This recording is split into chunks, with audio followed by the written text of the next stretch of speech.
प्यारे दर्शकों, please video को 500 लाइक और कमेंट जरूर करें। देखते हैं इस बार हमें कितने लाइक्स मिलते हैं। प्लीज सब्सक्राइब करें। Thank you so much. Chapter 2105 एकत्रित शक्ति 4। वे लोग झंग यी की गतिविधियों को लेकर बहुत चिंतित थे। आखिर झंग यी अब हुएक्सू किंगडम की सबसे शक्तिशाली युद्ध शक्ति बन चुका है। उसका एक कदम किस दिशा में जाएगा, इसका असर पूरे हुएक्सू राष्ट्र पर पड़ेगा। लेकिन झंग यी को इनमें कोई दिलचस्पी नहीं थी। जब उसने दूसरे सवाल पूछे तो मेंग युअनजून और शंग दाओवे ने संवेदनशील मुद्दों से लगातार बचने की कोशिश की। धीरे धीरे झंग यी को बोरियत महसूस होने लगी। इतनी गंभीर स्थिति में भी ये लोग अब भी कुछ बातें छिपा रहे हैं। हालांकि अगर मेंग युअनजून और शंग दाओवे के नजरिए से देखा जाए तो ये बात समझ में आती है। झंग यी के लिए जिसकी कोई उपयोगिता न हो, वो ऐसा है जैसे खाने के समय टेबल के नीचे गिरा हुआ टोफू, न तो ध्यान खींचता है, न ही कोई अहमियत रखता है, बल्कि सिर्फ परेशानी ही देता है। जब यांग जिंगसिन अर्थ टेम्पल से बाहर आई, झंग यी ने उसकी तरफ एक नजर डाली। उसकी आंखों में एक अलग ही रोशनी थी। झंग यी ने और कुछ नहीं पूछा। वो बस यांग जिंगसिन को लेकर बाकी सभी से विदा लेकर चल दिया। जिंगसिन, हमें अब आगे भी संपर्क में रहना चाहिए, गुआन लोंग्यू ने कहा। यांग जिंगसिन ने बस हल्के से सिर हिलाया। जब दोनों शेंगजिंग सिटी से बाहर निकले तो झंग यी ने पूछा, तुम 2 घंटे तक उस रूम में थी, क्या कर रही थी? फिर उसने थोड़ा रुककर सावधानी से पूछा, अगर बताना कन्वीनियंट नहीं है तो कोई बात नहीं, छोड़ दो। यांग जिंगसिन ने सिर उठाया और झंग यी की आंखों में देखा। भाई, तुम कुछ अजीब तरीके से बात कर रहे हो। हाँ, कुछ नहीं, कुछ नहीं। झंग यी ने सिर खुजाते हुए हंसकर बात टाल दी। यांग जिंगसिन ने कुछ भी नहीं छिपाया और उसे सब कुछ साफ साफ बता दिया। सुनने के बाद झंग यी ने तुरंत कहा, मुझे पहले से पता था कि शेंगजिंग डिस्ट्रिक्ट और किनलिंग ड्रैगन क्लैन के बीच इन सालों में अच्छा खासा संबंध रहा है और हमें भी उनसे काफी फायदे मिले हैं। उसे दूसरों के रहस्यों से कोई फर्क नहीं पड़ता, लेकिन अगर शेंगजिंग डिस्ट्रिक्ट युद्ध में शामिल होता है तो झंग यी उन्हें ज्यादा सैनिक और हथियार देने को मजबूर करेगा। अब आगे कहाँ चले? यांग जिंगसिन ने पूछा। चलो नॉर्थ ईस्ट रीजन चलते हैं, झंग यी ने कहा। उसे पूरा भरोसा था कि साउथ वेस्ट और नॉर्थ वेस्ट रीजन उसका साथ देंगे। साउथ वेस्ट रीजन में फ्यूनरल मास्टर के दोनों भाइयों ने झंग यी से उपकार पाए हैं और पूरा साउथ वेस्ट रीजन उसका कर्जदार है। उन्हें अगर बस सैनिक भेजने को कहा जाए तो वो मना नहीं करेंगे। जहां तक नॉर्थ वेस्ट रीजन की बात है, वहां अभी अभी एक्सायो लाई ने पद संभाला है। उसकी स्थिति स्थिर नहीं है और उसे दूसरे क्षेत्रों, खासकर झंग यी से मान्यता की जरूरत है। ओवरसीज डिप्लॉयमेंट में बस आंशिक सैनिक भेजने और डेथ ऑफ लव को बलिदान करने की जरूरत है। अगर बाकी रीजन्स मान जाए तो एक्सायो लाई भी मना नहीं करेगा। और ईस्ट चाइना सी रीजन की बात ही अलग है। वहां तो लोग गुस्से से उबल रहे हैं और वुलुयन एम्पायर से लड़ाई के लिए तैयार बैठे हैं। तो अब बस नॉर्थ ईस्ट रीजन और नेशनल प्रोटेक्शन आर्मी की बात बची है। झंग यी ने कम्युनिकेशन डिवाइस चालू किया और सबसे पहले लू या शैनजुओं से संपर्क किया। नॉर्थ ईस्ट रीजन के पुराने कमांडर जी चांघाई अब बूढ़े हो चुके हैं।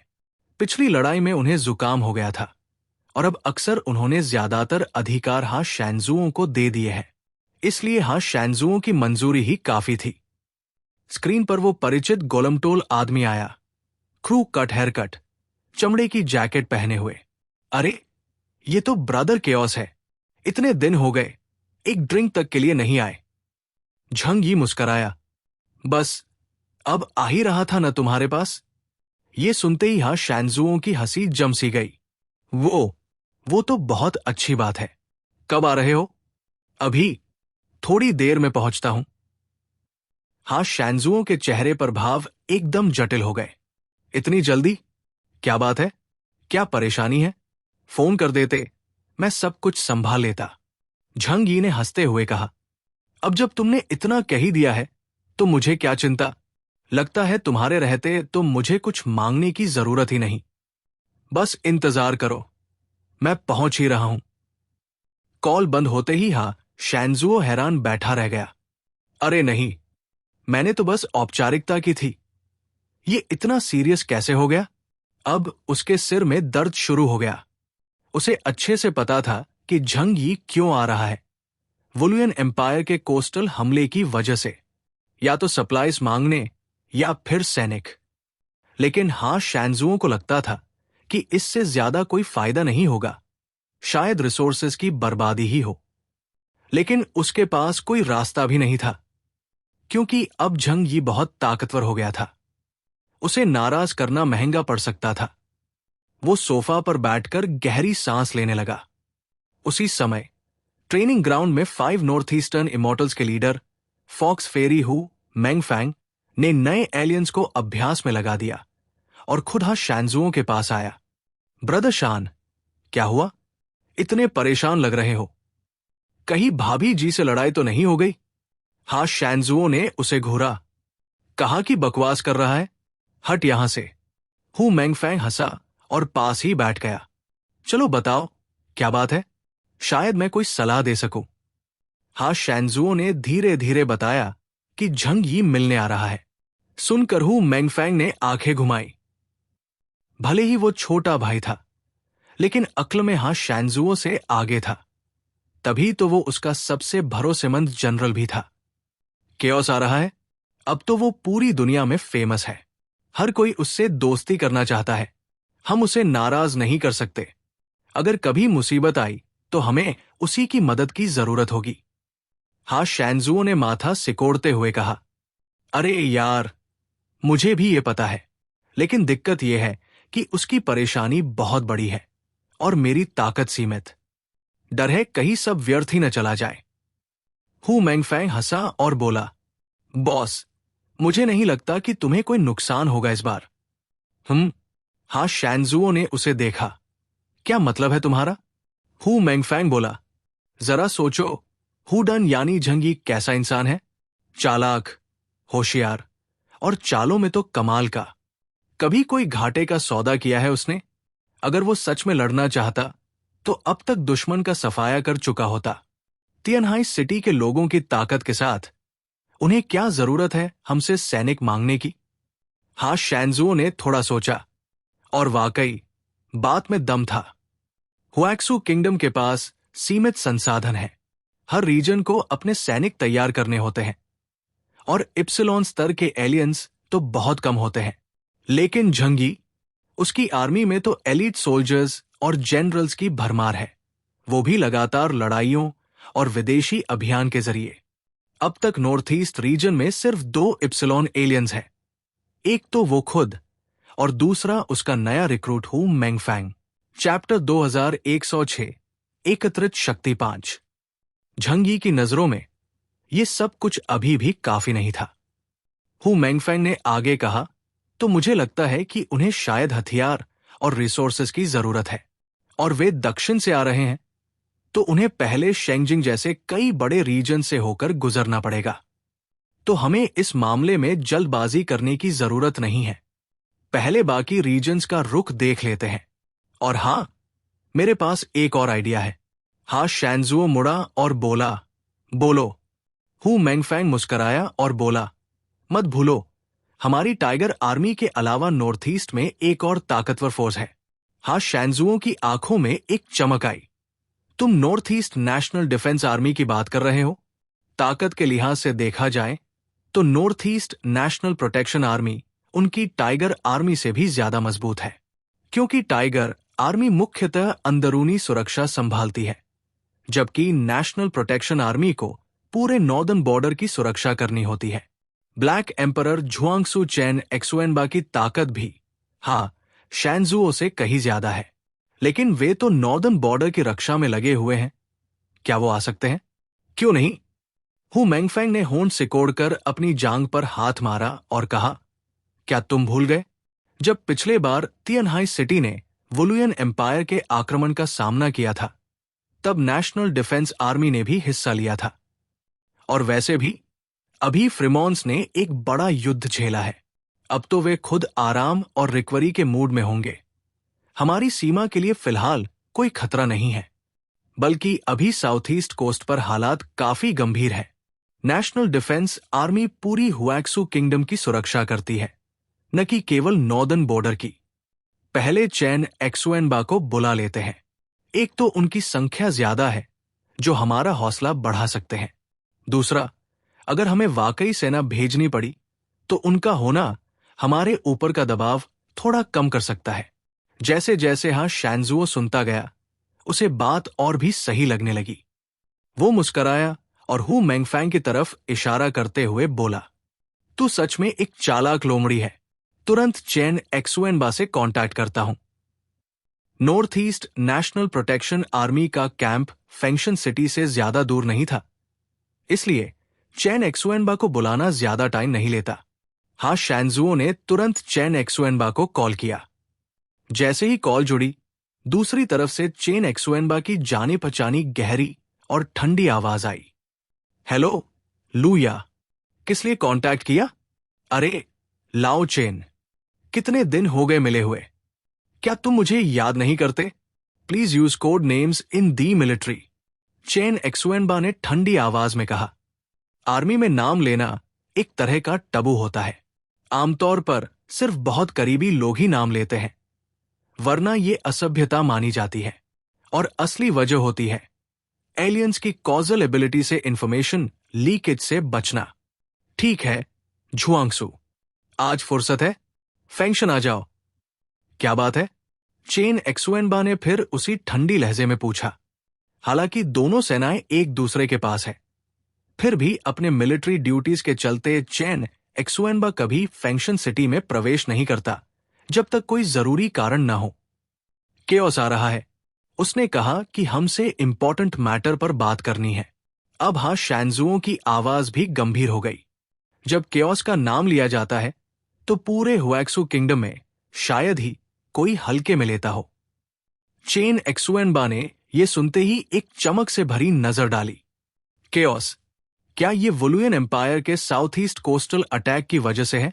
एक सैनिक के तौर पर चैन एक्सुएनबा इस खबर को सुनकर भी क्रोधित हुआ था, लेकिन जब तक उसे आदेश न मिलते वो नॉर्दर्न बॉर्डर की रक्षा नहीं छोड़ता। हालांकि अब हुएक्सू किंगडम के 6 रीजन्स अलग अलग ऑपरेट करते हैं। फिर भी अगर सभी सीनियर लीडर्स मिलकर कोई जॉइंट रेजोल्यूशन ले तो वो उसका पालन करेगा। समझ गया, मैं जल्द पहुंचता हूं। चैन एक्सुएनबा ने कॉल खत्म की, अपना मिलिट्री कोट पहना और अपने ऑफिस से बाहर निकला। उसने कम्युनिकेशन डिवाइस में कहा, शाओ हाओ, यहां आओ। थोड़ी देर में एक सफेद यूनिफॉर्म वाला लंबा और तेज जवान सोल्जर उसके सामने आ खड़ा हुआ। जनरल, आपने बुलाया? मेरे साथ फेंगशन चलो। चैन एक्सुएनबा ने इतना कहा और मिलिट्री व्हीकल में बैठ गया और शाओहाओ को पायलट सीट पर। शांजुओं की बातों में कई खामियां थी और चैन एक्सुएनबा को अंदाजा था कि उसकी मंशा क्या थी, क्योंकि अगर झंग यी वाकई मिलना चाहता तो वो सीधे चैन एक्सुएनबा को मैसेज करता, शांजुओं को नहीं। लेकिन चैन एक्सुएनबा को इन बातों से फर्क नहीं पड़ता था। उसे जानना था कि झंग यी का असली प्लान क्या है। क्या हमें वुलुयन एम्पायर के कोस्टल अटैक का जवाब देना चाहिए? थोड़ी ही देर में झंग यी भी फेंगशन सिटी पहुंच गया। फेंगशन सिटी अब रिकंस्ट्रक्शन के बाद चमकती हुई सिल्वर जैसी दिखती थी। ध्यान से देखने पर पता चलता था कि ये एक विशाल आइस एंड स्नो कैसल बन चुका है। नॉर्थ ईस्ट बहुत ठंडा है और यहां की बर्फ सोने और लोहे जैसी मजबूत होती है। सिटी डिफेंस के लिए परफेक्ट, और इसकी सप्लाई कभी खत्म नहीं होती। मजबूत कंक्रीट और स्टील के साथ अगर मोटी बर्फ की परत भी जोड़ दी जाए तो सुरक्षा डबल हो जाती है। आसान, सस्ता और असरदार। जब झंग यी वहां पहुंचा तो शांजुओ और हु मैंगफैंग ने उसका स्वागत किया। अरे ब्रदर केओस आ गए। Welcome welcome. बहुत दिन हो गए तुम्हें देखे हुए। बहुत याद आ रही थी। क्यों नहीं आते ज्यादा चक्कर लगाने? शांजुओ ने बेहद गर्मजोशी से स्वागत किया। अरे कुछ दिनों से थोड़ा बिजी था, पर जैसे ही याद आया, चला आया ना। झंग यी ने भी मुस्कुराते हुए जवाब दिया। चलो अंदर चलकर बात करते हैं। क्या संयोग है, जैसे ही पता चला तुम आ रहे हो। झुआंगसु भी यही था। उसने कहा कि वो भी तुमसे मिलना चाहता है, तो मैंने उसे बुला लिया। बुरा नहीं मानोगे ना? झंग यी ने भौहें उठाई। वो सोच रहा था कि क्या नेशनल प्रोटेक्शन आर्मी को शामिल करना चाहिए या नहीं। आखिरकार वे नॉर्दर्न डिफेंस संभालते हैं और उनकी जिम्मेदारी बहुत बड़ी है। लेकिन अब जब वो खुद आ गया है तो मिल ही लेते हैं। आखिर जितने ज्यादा सहयोगी, उतनी ही कम हानि और जीत के ज्यादा चांस। हां, जरूर मिलना चाहिए। चलो रास्ता दिखाओ। सभी लोग रिसेप्शन एरिया में अंदर चले गए। जैसे ही वो रूम में पहुंचे, उन्होंने देखा कि चैन एक्सुएनबा और एक सफेद यूनिफॉर्म वाला जवान पहले से वहां मौजूद है। साथ ही नॉर्थ ईस्ट के पुराने कोच जी चांगहाई भी भारी कपड़ों में कुर्सी में बैठे थे। दोनों नेशनल प्रोटेक्शन आर्मी के सदस्य बैठे थे। ऊपर चैन एक्सुएनबा, नीचे सफेद वर्दी वाला सोल्जर। झंग यी ने उस सोल्जर को गौर से देखा और महसूस किया कि वो कोई आम व्यक्ति नहीं है। अगर वो सिर्फ गार्ड होता तो किनारे खड़ा रहता, बैठता नहीं। और इतने बड़े मुद्दे पर अगर चैन एक्सुएनबा किसी को साथ लाया है तो जाहिर है वो एलीट होगा। शायद नेशनल प्रोटेक्शन आर्मी के न्यूली ट्रेन्ड एलीट्स में से एक। झंग यी के अंदर आते ही चेन एक्सुएनबा और शाओहाओ ने उसकी तरफ देखा। चेन एक्सुएनबा की नजर अब भी एक जंगली बाज जैसी तेज थी। उसकी आंखें इंसान को भेद सकती थी। शाओहाओ झंग यी को थोड़ी उत्सुकता और रोमांच से देख रहा था, लेकिन उसने उसे अच्छे से छुपाया हुआ था। झुआंगसु, बहुत दिन हो गए। झंग यी मुस्कराया। हां, बहुत दिन हो गए। चेन एक्सुएनबा ने धीरे से सिर हिलाया।